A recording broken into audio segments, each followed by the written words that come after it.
Between 1914 and 1918, a revolutionary new theatre of war was created, the air. It brought sights never seen or imagined before. There were massive dogfights. I can see the scene now. It was just like a cloud of flies in the sky. All moving quickly, of course, very quickly, and diving. There were terrible crashes, and a casualty rate which at times meant pilots were almost certain to be killed. I kissed my mother. I cleared everything right up, and I said, "Goodbye, Mum. I don't think I shall ever see you again." And that is the attitude you had to take. You were going to die. This air war saw aeroplanes which somehow took off from a platform on a ship's guns. And the invention of a radical new concept, the aircraft carrier. It fueled a technological arms race as designers on both sides sought to outwit each other. A race which ushered in the modern age of fighters and bombers. And a new breed of hero, the ace. Now this war in the skies can be seen as those pilots saw it, in color.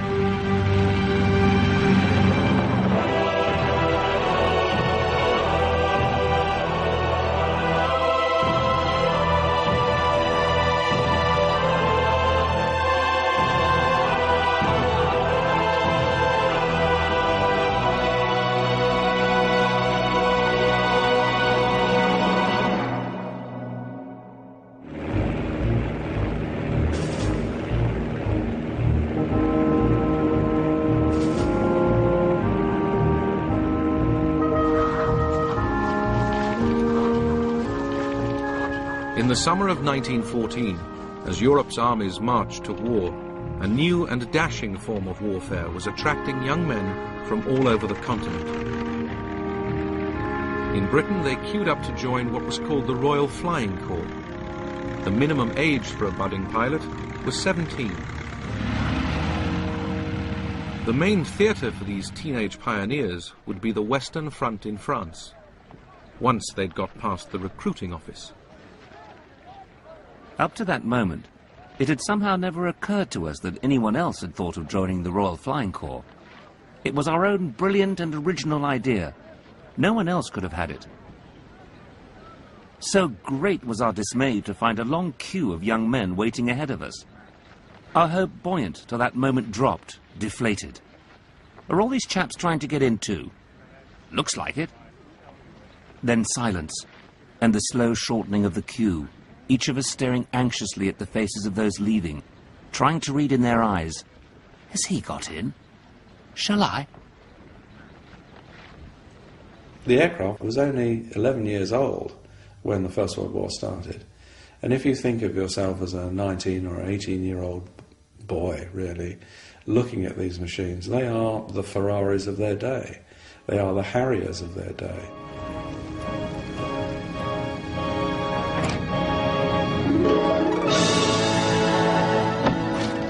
Flying, with all its early craziness, had only just begun.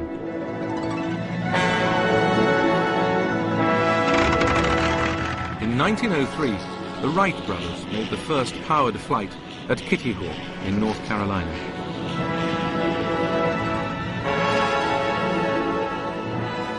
Military commanders began to realize that flight might be useful for war. Then, in 1909, the Frenchman, Louis Blériot, crossed 20 miles of sea, the English Channel. As he looked beneath him, he was seeing the world quite unlike anyone before. And that became the plane's military purpose, to give the commander on the ground a bird's-eye view of the battlefield. The idea of aerial reconnaissance had come about in the mid-19th century with hot air balloons. And for most of the war, balloonatics, as the British called them, continued to be used as spotters from the air. But the gas-filled balloon became an easy target for enemy attackers.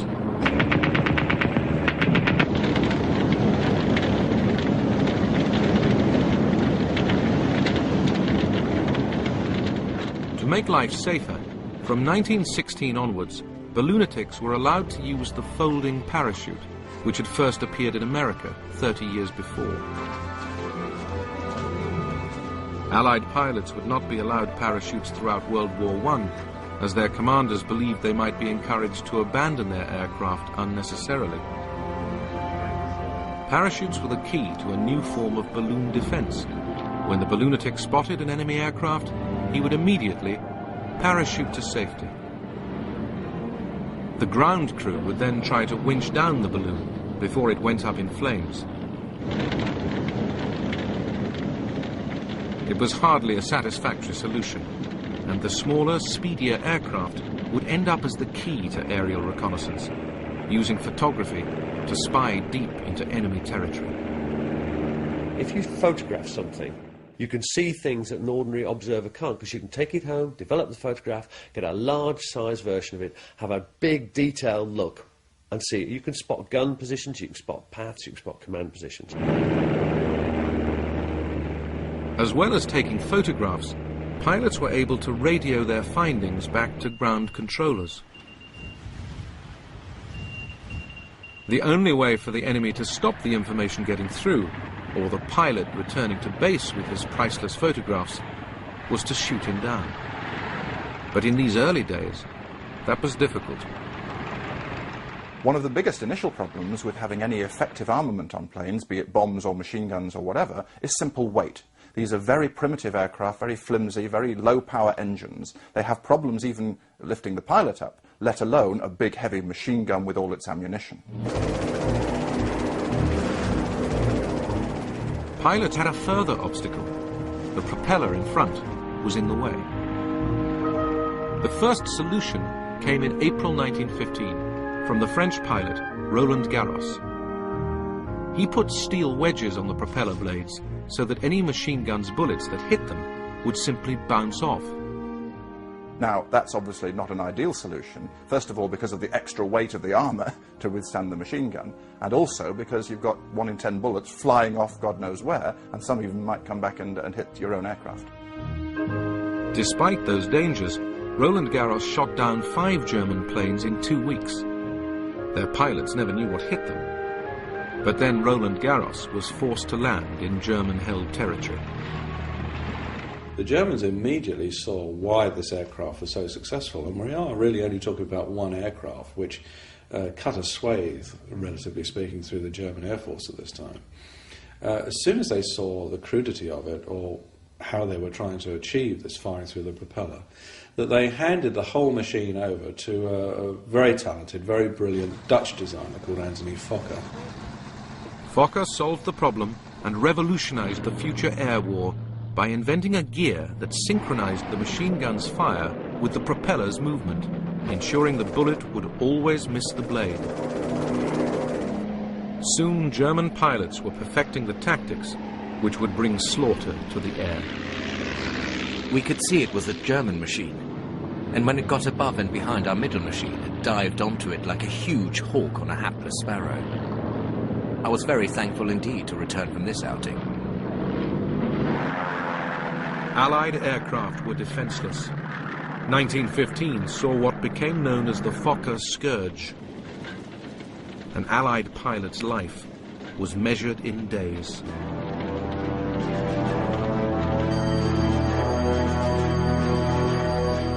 The Fokker Scourge of 1915 was annihilating British and French pilots. But the army desperately needed its eyes in the air. Every day, replacements, straight from flying school, arrived in France. At the time I went to France to fly a fighter aeroplane. I had not even flown the type which I was to fly over the lines the next morning, let alone not having received any fighting instructions. Many went out with as little as 5 hours training. The 2 lads I crossed the channel with and talked to on the boat both shot down before I'd been over the lines. People were being killed every day. My best friend was there one evening, and he wasn't there the next day at lunch. This was going on all the time. You had nobody at your side. Nobody who was cheering with you, nobody to look after you if you were hit. You were alone. You fought alone and died alone.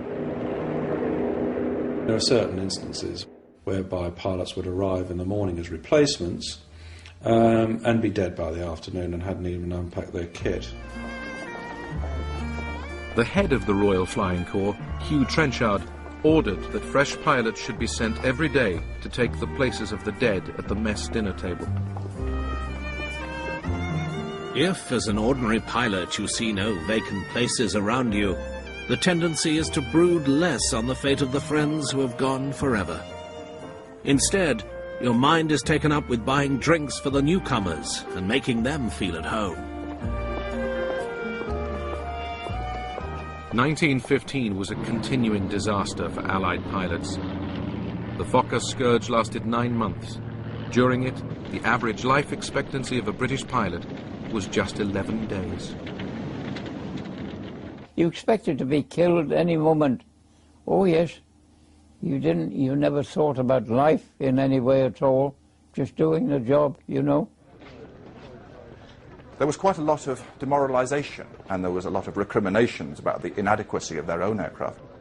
Hugh Trenchard knew that losses were inevitable, and that in effect the war in the air was no different from the war in the trenches in terms of the attritional nature of the contest and the massive casualties that would be sustained before any kind of victory.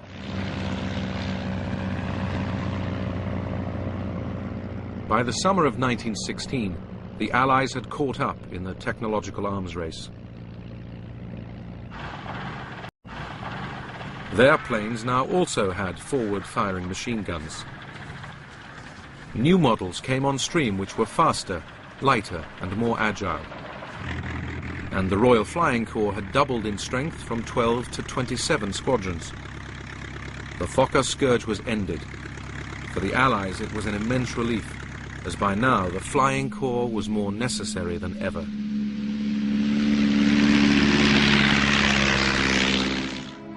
The stalemate of the trench war had lasted nearly 2 years.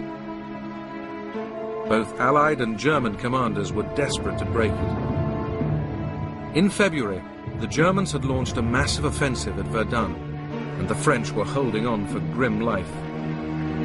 To relieve them, the British Army planned its attack at the Somme in July. Aerial reconnaissance was vital, not only for pinpointing German targets, but also for guiding artillery fire. With their new, improved planes, Allied pilots went into action. Some became household names. Men like Albert Ball. Albert Ball was an inspirational pilot for the Royal Flying Corps because no odds were too great for him, and it in a way mirrored the whole Royal Flying Corps approach that Trenchard had. They were not afraid of odds. They would always go for it, even if it meant their own death. They say I crashed to the ground at 120 miles an hour, and to look at the undercarriage I should think that I did. However, it's nearly ready for flying again now. It was a rum feeling coming down, for I had time to see that my number was up. However, it wasn't. Ball was not the future of the Royal Flying Corps. He couldn't be. He relied on luck to stay alive. He'd come back with his aircraft riddled with bullets. Albert Ball was killed at the age of 21. He'd shot down 44 German planes. The French, in particular, were quick to exploit their aces. By focusing on the lives of the heroes of the air, they could distract the public from the carnage of the trenches. Successful pilots were courted by the press and paraded in high society.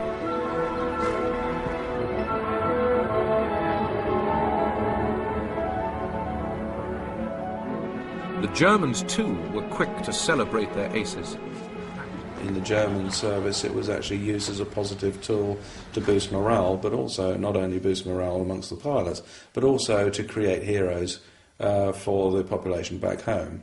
So we get scores being published, we get people, pilots competing with each other, and medals are actually given for shooting down a certain amount of aircraft. The best-known German ace was Manfred von Richthofen, the Red Baron. Von Richthofen would shoot down 80 enemy planes, more than any other pilot in the war. I am a hunter. When I have shot down an Englishman, my hunting passion is satisfied for just a quarter of an hour. Von Richthofen became the icon of a romantic view of the air war. Individual knights in shining armor of airborne steel, locked in hand-to-hand combat. To be alone, to have your life in your own hands, to use your own skill single-handed against the enemy. It was like the jousts of the Middle Ages, the only sphere in modern warfare where a man saw his adversary and faced him in mortal combat, the only sphere where there was still chivalry and honor. If you won, it was your own bravery and skill. If you lost, it was because you had met a better man.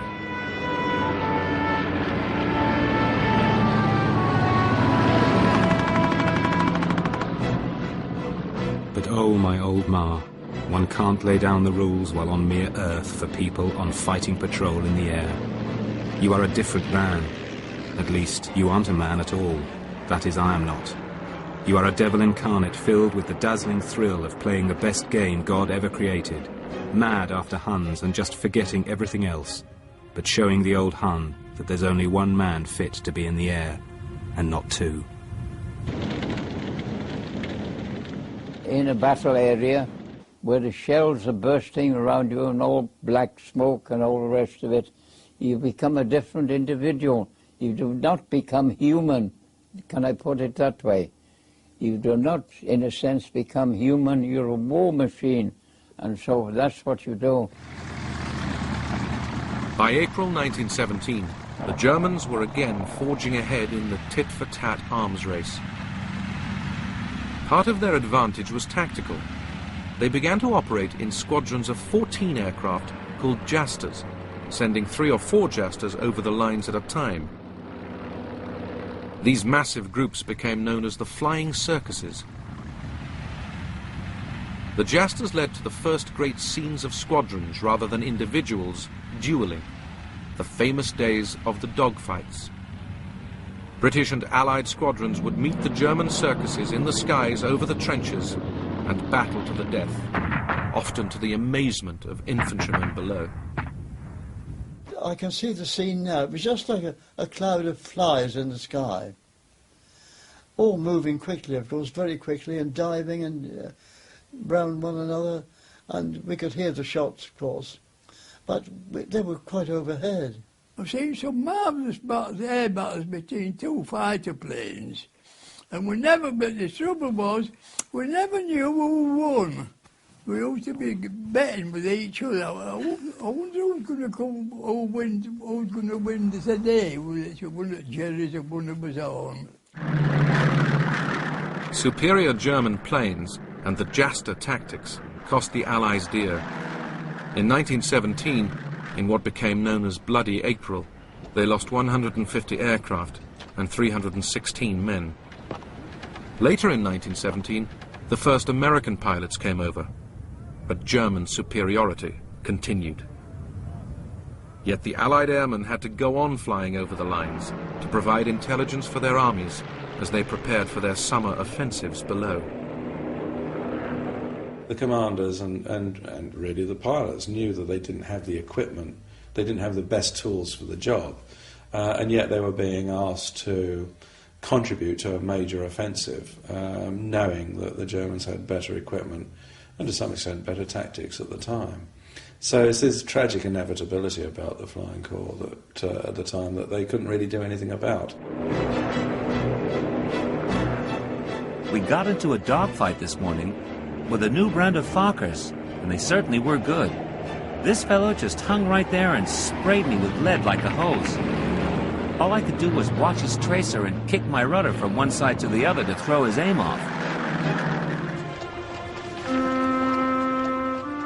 heavy though their losses were throughout the war, British pilots knew that they were a tiny fraction of the ever-rising death toll on the ground. And the life of the airman, although often short, was at least one of relative luxury compared with the lot of the PBI, the poor bloody infantry, in the trenches. When we were flying at about 17,000 feet, it gave you a wonderful feeling of exhilaration. You were sort of, I'm king of the castle. You were up there, and you were right out of the war. I'd been in the infantry, and we were always lousy, filthy, dirty, and very often hungry, whereas in the flying corps, it's a gentleman's life. When they were on the ground, the pilot's life was very strange, because they faced death on a daily basis in the skies, but then they'd fly back to their airfield, and there they had a comfortable mess, good food, decent bed to sleep in. It's quite lovely tootling back from patrol in the evening, knowing your day's work is done with the west aflame and the east dimly mysterious. So here I am, all alone in the gorgeous May sun, and a little finicky breeze making things so nice. I can just hear the guns going, but bar that, the war seems very far away. Thank God.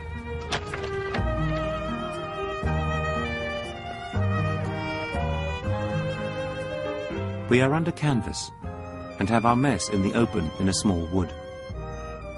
It is very nice when the weather is hot, as it has been lately. Although we are within range of the shell fire from big guns, at present you would not know there is a war.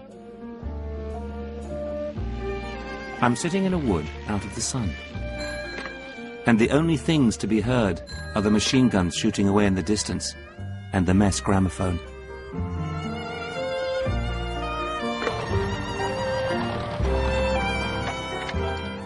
We live well. We went down to Boulogne and got an ice cream freezer, and we're the only outfit at the front that has ice cream for dinner each night. In the midst of life, we are in death. And in the midst of death, we managed to have a hell of a lot of fun.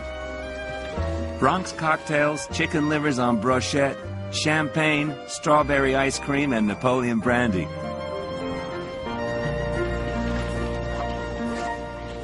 They were basically normal young men who might be killed any day, and they lived their lives to the full. A lot of them did suffer badly from nerves as the time went on, and they could see their death approaching. The heat of the long summer days was terrific, and our flying hours were many. All these facts assisted to play upon the temperaments of those who were flying. I can remember my bedroom companion felt as I did, and how each of us lay awake in the darkness thinking of dawn patrol the next morning. At last we could bear it no longer, and admitted a mutual feeling of terror and foreboding. We lit the candles, and after that felt a bit better, and somehow got through that night as we had to get through the next day. One pilot was tormented by a nightmare, a face. The face would appear vague and distant, and would slowly come nearer until it seemed as if the face and he were literally nose to nose, staring at each other. That's all, just staring. Then he would wake up, his sleep spoiled.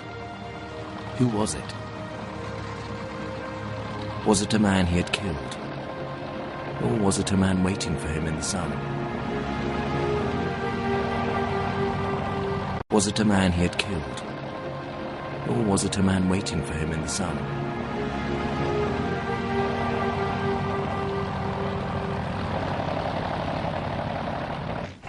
Even the apparently invincible Red Baron, though he may have been free from fear, was not immune from death. It was a prospect he almost seemed to welcome. A glorious death. Fight on and fly on to the last drop of blood and the last drop of petrol, to the last beat of the heart and the last kick of the motor. A death for a night. A toast to his fellows, friend and foe. Ironically, the Red Baron, the greatest ace of them all, would be shot down not by an Allied plane, but by a machine gun on the ground. While he'd ruled the skies over the land, an even more extraordinary air war had developed over the sea. Early in the war, the Germans had the advantage. Their Zeppelin airships enabled them to range right across the North Sea. The British responded with their own airship, the Submarine Scout. It could fly at nearly 50 miles an hour, and like the Zeppelin, its key purpose was reconnaissance. Britain was under attack by U-boats. They had to be spotted. In early 1915, the call went out throughout the Navy for volunteers to form a new naval air service. A signal came round to all the battleships and battle cruisers in the Grand Fleet, saying that each captain was to recommend one young officer of about 18 or 19 or 20 for special service. When we got to the Admiralty, we were escorted into the room of the First Sea Lord, Lord Fisher, whose opening remarks were, "You young gentlemen are going to fly. You'll probably be dead within a year, or you may get the Victoria Cross. But you've been selected to start a new airship service, which will be the counter to the U-boat menace we have in this war. If you don't want to fly, come and tell me in 48 hours' time." Few hesitated to join up and fly high. To fly a ship on a nice day was a really delightful experience. One felt the air was entirely one's own. You could go where you liked within the ship's range, fly at what height you liked, what speed you liked.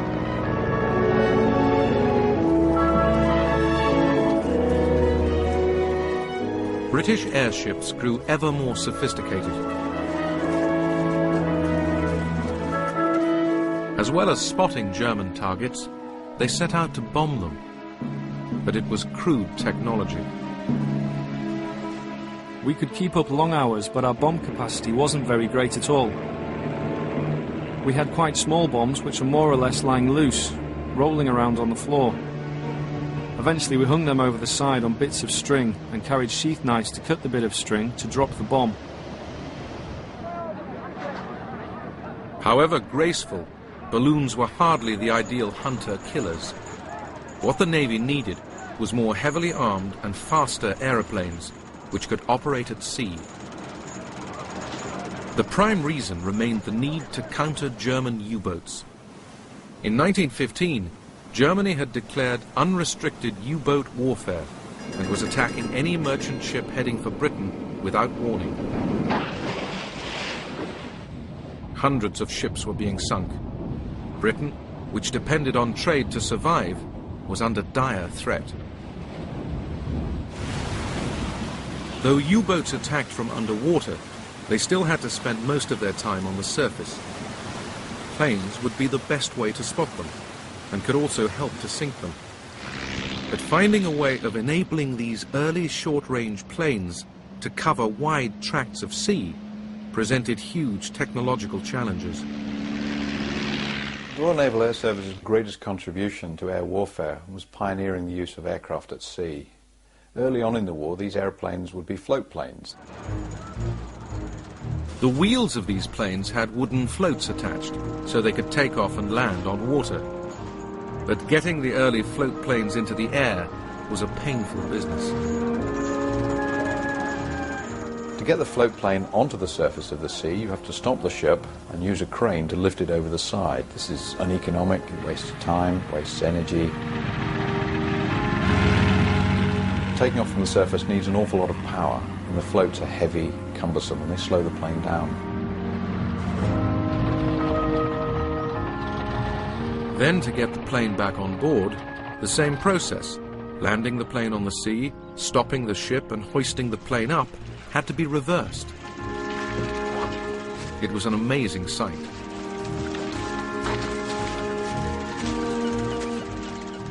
Float seaplanes struck you as being aeroplanes on a visit to the seaside, which had put on huge galoshes in order to keep dry. On seeing one pass overhead, it was usual to say, "There she goes with her big boots on."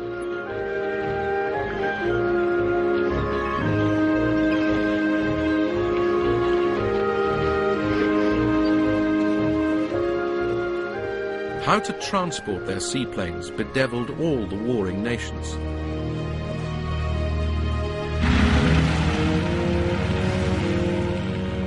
This was an early Russian version. The Russian solution was to tow their planes at sea behind. All very well when it was calm, hopeless in a storm. As for the Germans, their fleet hardly ever put out into the open sea, so their seaplanes were launched from slipways. But for pilots of every nation, the flying was chancy. What worried me the most was the thought of being seasick. I had seldom been afloat apart from 1 or 2 rowing boat trips at the seaside, and I imagined that everyone except hardened sailors was automatically ill whenever there was any swell. After running a very long way, you pulled back with all your might, and with any luck lumbered into the air to stagger round at 300 or 400 feet. Although on one occasion my logbook tells me we actually reached 1,200 feet. The first British mass-produced seaplane was the Short. It was more than simply a spotter, as it could be armed with bombs. That added weight, and pilots didn't always make it into the air. I taxied out before a full gallery, onto a sea as calm as the proverbial mill pond. You think that the machine would unstick? Not by a jugful. I squatted about on the glassy surface like a wounded duck for 20 minutes or more, until the water in the radiator was boiling and the cockpit was like a Turkish bath. These primitive seaplanes cannot operate off anything really other than an extremely calm sea. They can't take off or be recovered unless the sea is absolutely flat calm. And obviously in the North Sea, that doesn't happen very much. A further answer to the U-boat threat was to build a much longer range aircraft which could operate from calm harbours. The flying boat came into being. In 1917, a flying boat sank its first U-boat, but their pilots had no backup. Personally, I consider flying boat fighting was more desperate work than that carried out over the French front. I say this because, added to the ordinary chances of combat, you had the long journey over a deserted sea both before and after your fight. The North Sea is a nasty customer, fog, high seas, low cloud, etc. being more the rule than the exception. You always knew that if you got engine failure or some trivial mishap, you had the ever-present chance of being drowned, with only the smallest chance of rescue.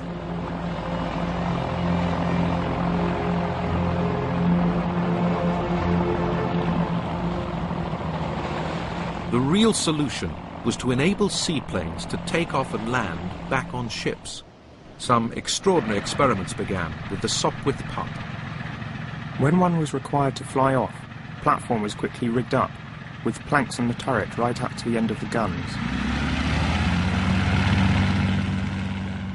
With the guns at a certain degree of elevation, the total slope of the platform was slightly downward. That gave a run for the aircraft of about 75 or 80 feet.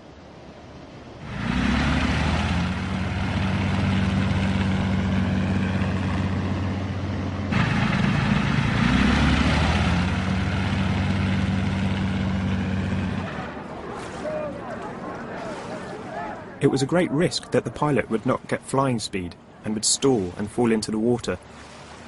But he would only miss the crest of the waves by not more than a couple of feet if he had judged the thing properly. It was an extremely hazardous operation, and I used to watch these pilots with enchantment, with great admiration for their courage and skill.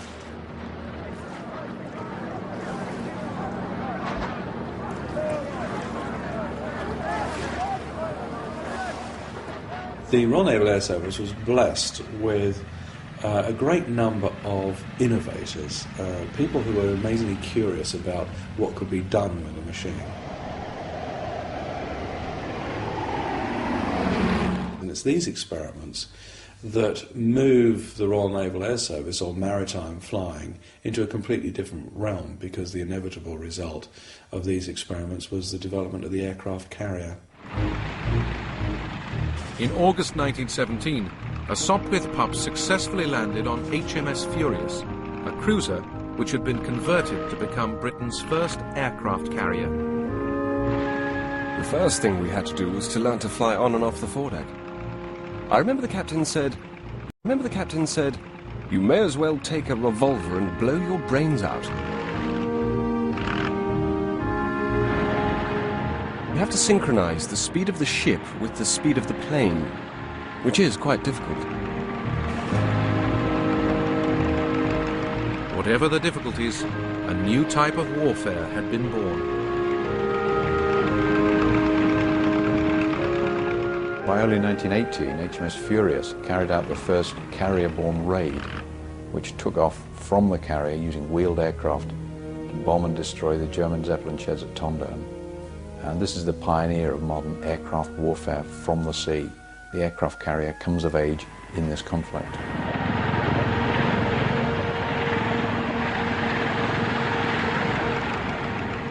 At the same time, yet another technological breakthrough was happening on land. The birth of the heavy bomber.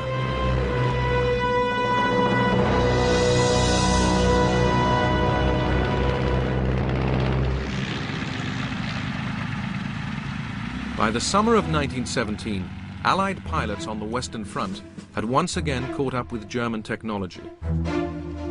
Now both sides would pay more attention than ever before to a new phenomenon the war had brought.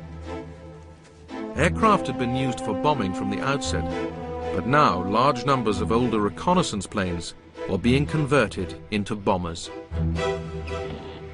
Special bomb attachments were fitted, and by 1917 they were in regular use by the Allies. They came in a box, a half a dozen at a time, wrapped in cotton wool. We had no instructions, so we got the bombs, unscrewed the top, and when we wanted one of those detonators, I'd just say, "Chuck us a detonator, Charlie." I practiced bomb dropping by day and night in all kinds of weather, into and with the wind, and from all heights up to 2,500 feet. In the centre of the aerodrome, a large circle had been painted in chalk, and OK consisted of dropping the bomb so that it fell anywhere within this circle. Bombing was used to try and interfere with the movements of enemy troops. They would try and attack bridges, they would try and attack railway tracks, stations, railway junctions, anything that could impede the enemy.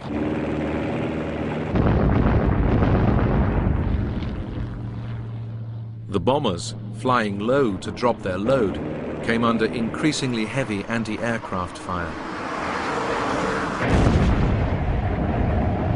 The British called it Archie.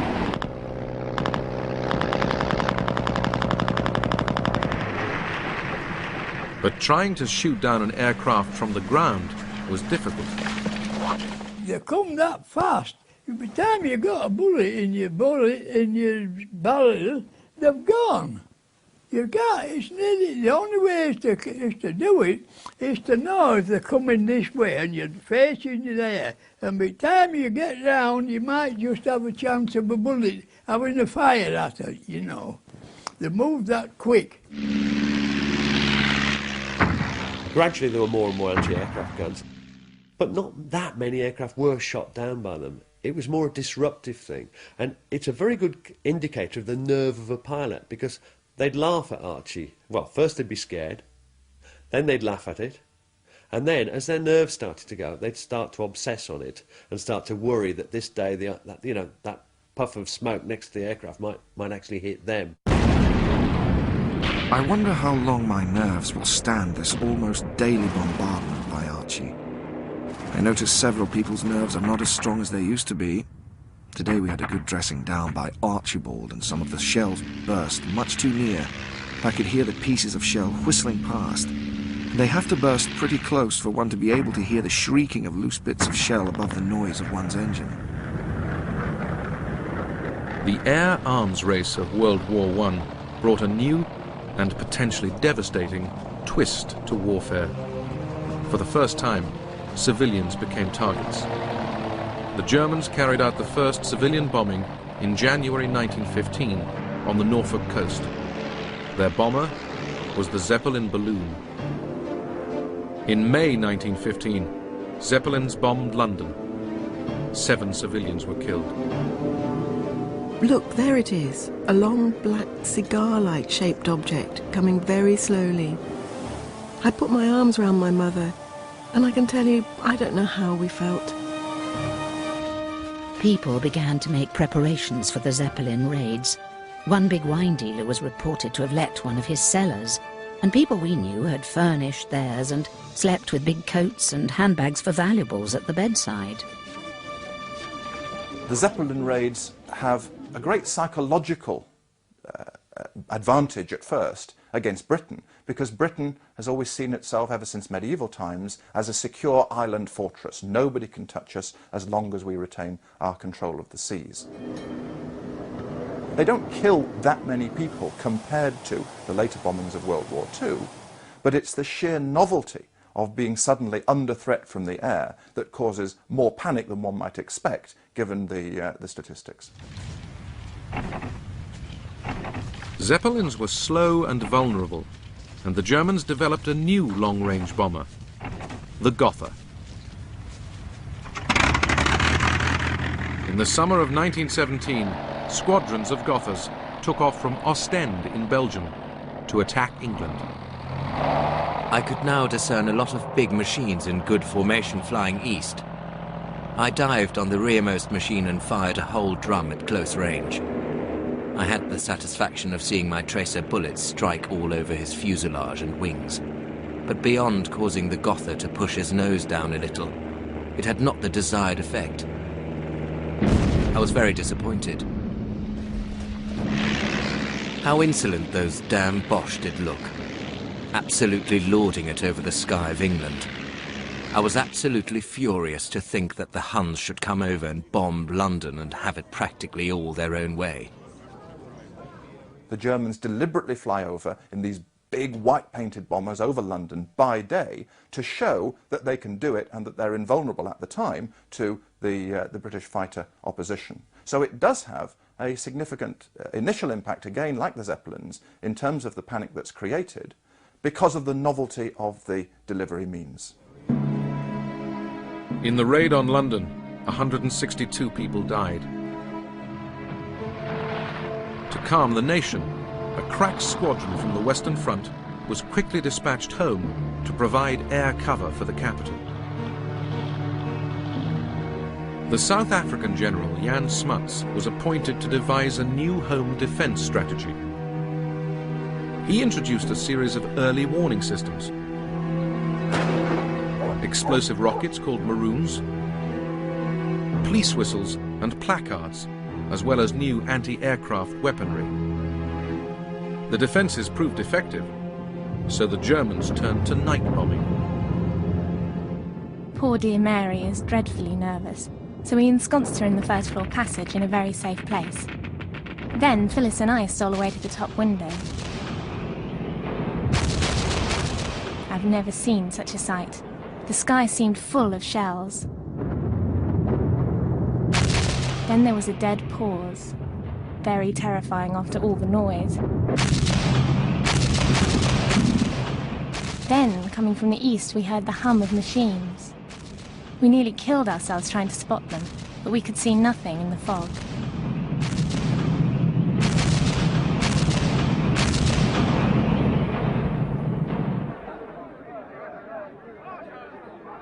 Even by night, the British anti-aircraft defences proved so effective that the bomber raids petered out. The last Gothas came in May 1918.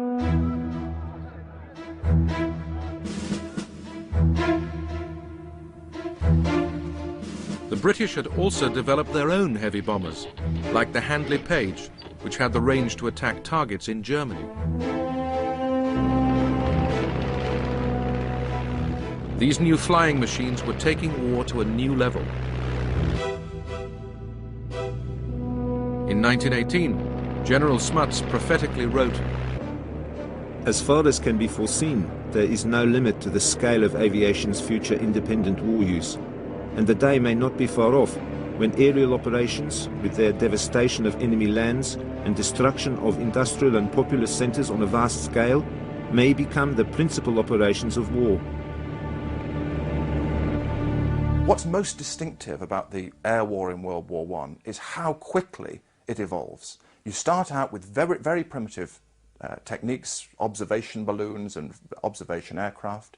By the end of the war, you've got strategic bombing, fighter squadrons, carrier air power, and the whole panoply of air power as it would later evolve during the century. For all the strategic and technological change that lay behind it, the war in the air ended up with individuals in their small machines fighting a latter-day hand-to-hand combat. The cost to them was very high. These young pilots may have died in their thousands rather than the millions in the trenches, but their chances of survival were every bit as low. The death of one ace, an American called Raoul Lufbery, summed up how they saw themselves. His mess song reflected a pilot's knowledge that his life was thrilling but short. We meet 'neath the sounding rafters. The walls all around us are bare. They echo with peals of laughter. It seems that the dead are there. So stand by your glasses steady. The world is a web of lies. Here's a toast to the dead already. Hurrah for the next man who dies.